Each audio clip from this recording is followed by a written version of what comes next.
Good morning, guys. All in Crypto here, and welcome back, ladies and gentlemen, for another YouTube video. Hopefully, you've all had a magnificent Monday so far.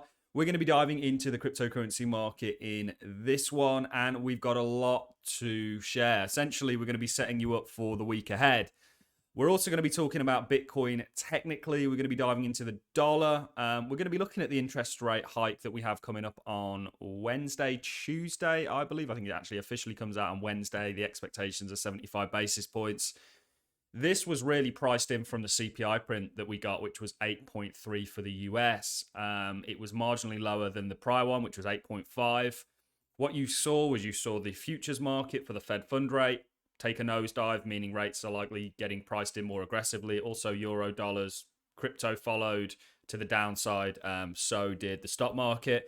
And that's because of this thing that we've been talking about consistently getting taken off and further taken off the table, liquidity. So we are going to be rounding it off all nicely with some TA on Bitcoin. We're going to be talking about the call that we made for the head and shoulders pattern. This was back on the 9th of September. We essentially called for a run of 22K, forming this right shoulder, and then sort of completing this head and shoulders pattern that I believe we are going to play out, taking Bitcoin sub 15K. What do you think your altcoins are going to do in that kind of a period? Remember, we are going into what I believe is going to be a very harsh winter. I have an interview coming out with the market sniper later on today, so make sure you are staying tuned for that. Lots and lots going on, guys, so let's get straight into it. Market is deep in the red. The US futures market is also in red. The FTSE is down. The dollar is up. Remember, this is a dollar story, ladies and gentlemen.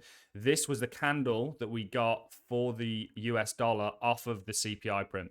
Even though it was lower, and some would argue that shows that inflation is peaking and not as high as it once was, it is still stubbornly high, meaning that the Fed is going to continue to have to be aggressive in order to put this genie back in the lantern. So the real big event this week, of course, is the US rate hike. Now, 75 basis points is looking like it's being priced in. There are talks of 100. I've actually seen some, I'm not going to call them idiots, but people talking about how 75 basis points, if we get that instead of 100, that's going to be bullish for markets. Even if markets saw some sort of short-term relief from that, what people don't understand is the longer-term effects of them upping interest rates, which is why we really flipped as bearish as we've been since 40K, is that liquidity gets taken off the table. When you're talking about investing in an asset class, you can't, and it's a mistake that I've made, talk about, you know, it going up or down, and there are some priors within this, but generally, if you talk about the stock market generally, with liquidity being taken off the table, when it's added, you saw a perfect example of that in March 2020 onwards, markets reacting, you know, go in the same sort of direction. When it teeters off, again, you get your marginally higher highs, and when we're on the decline, markets tend to go with it. And that's the period that we're going into, potentially getting worse in terms of liquidity from retail getting taken off the table as they have to make their bills this winter. It's going to be not such a great time. Forget the fundamentals that go on within the cryptocurrency market, and we're seeing, for example, the likes of Atom, based on fundamentals, do very well and fight against the stream. But it will eventually capitulate to the sort of wider or broader trend, which is a downtrend. This is a very much intact downtrend that we're seeing for the cryptocurrency market. There's no reasons. We were largely getting a lot of stick for being bearish from 19K all the way up to 25. We were straight back at 19K, and we're actually looking like we're going to put in on the weekly a new low in terms of a close. If it continues like this, remember, the week has only just started. But we've maintained this sort of bearish bias for a reason. We understand what's going on, and what's driving crypto right now actually doesn't have a lot to do with the cryptocurrency market. It has everything to do with liquidity, the dollar, the economy, and the kind of macro environment. And people are still failing. I see all these people talking about pump here, pump there. Okay, if that's your game and you're trading that, sure. But really what you're trying to do is get people to click on your video. Which is fair enough. I understand how the YouTube game works, and I've been guilty of doing that myself. But, you know, what we're really trying to do here is give you a real and honest take. And unfortunately, that's not a take that many people want to hear. But I'm going to give it anyway because it's what we kind of think is coming for the markets. We also have the Cardano Vasil hard fork taking place on the 22nd. So I believe this is a Thursday. If we take a look at ADA, you can see that prior hard forks have always given it a pump. The issue that you have is you do have a subsequent dump at the back end of it. And we haven't really seen some sort of a hard fork pump already with it being so close. Leads me to believe that, you know, we probably aren't going to get one, but we may get the dump on the back end. I'm going to do a separate video on ADA. You know, I think it was largely overshadowed by the Ethereum merge.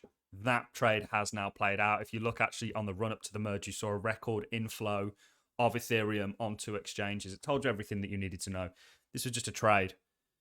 People weren't getting bullish on the fundamentals because ultimately the fundamentals are overshadowed by the fact that people haven't got the money to buy Ethereum in this environment that we're in. The liquidity just is not there, ladies and gentlemen. So the big one, of course, again, Wednesday, look out for the CPI print, or not the CPI print, sorry, the rate hike decision. We've also, there's lots of other things going on economically in terms of data. We've got a number of other bank decisions. We've also got CPIs coming out for other nations.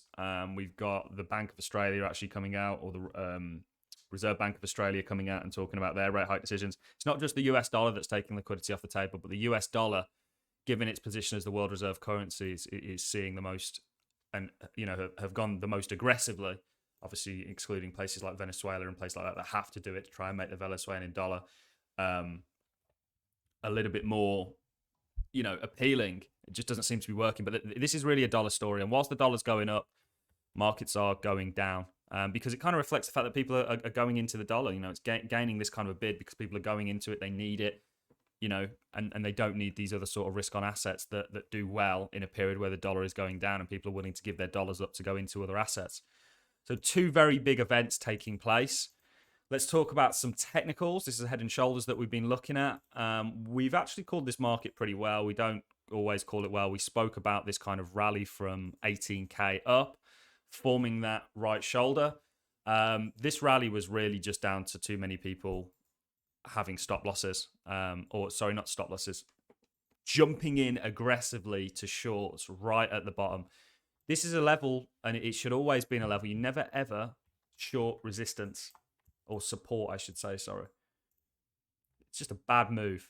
People were trying to short here.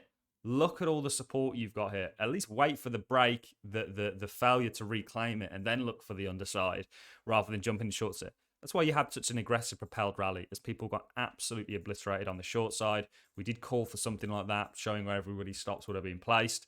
And now we're calling for this broader head and shoulders pattern to play out. And it has very much played out. What was this? Is this a daily chart that I'm showing this on? It's a 4-hourly. So we'll draw it. We'll also draw the target. You know, this looks super, super weak to me. And the fact that you've spilled so aggressively here, in my opinion, says it all. You know, this, of course, is what we're calling your left shoulder. It's a double peak. So there is still the possibility that you do maybe get some sort of return. So if we do perhaps see some sort of relief from a 75 basis point rate hike, which is crazy to me, instead of the 100, or maybe they only go 50, which I don't think is largely being priced in, that would maybe see markets get some sort of relief.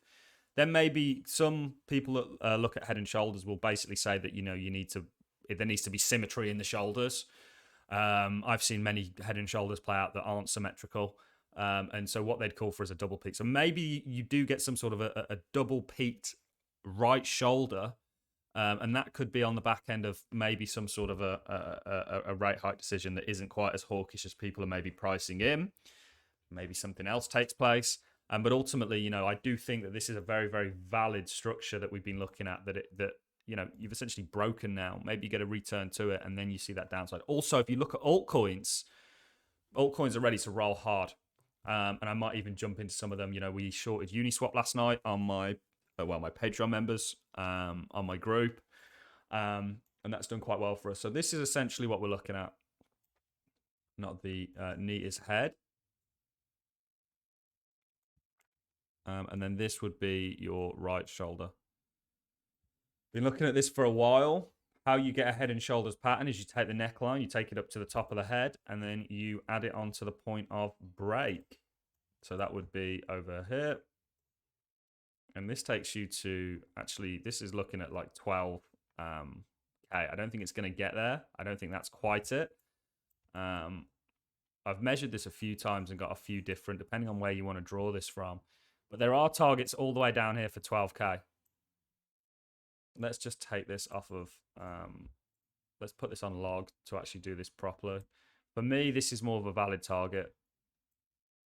Coming down to 13. So certainly sub 15K, I think this structure is going to take you to. Does it get to 14, 13? Potentially. It depends how bad things get. What are we going to get hit by?